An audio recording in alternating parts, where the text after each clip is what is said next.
بهار بهار صدا همون صدا بود، صدای شاخه ها و ریشه ها بود.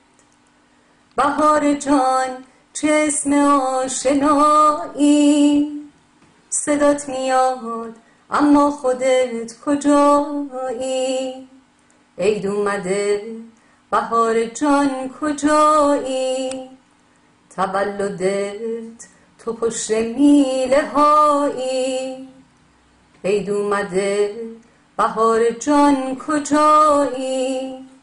تولدت تو پشت میله هایی.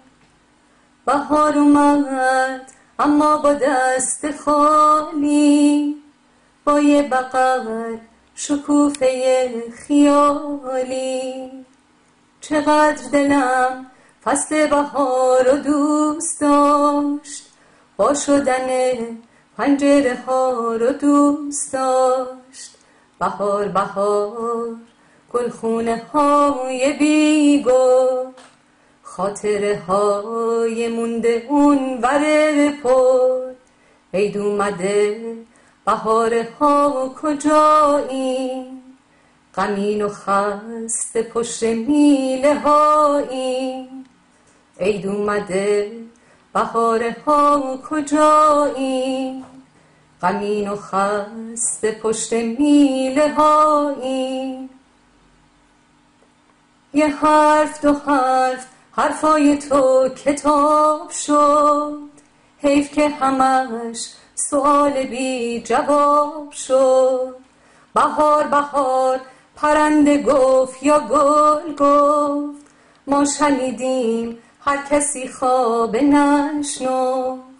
وا بکنیم پنجره ها رو یا نه، تازه کنیم خاطره ها رو یا نه.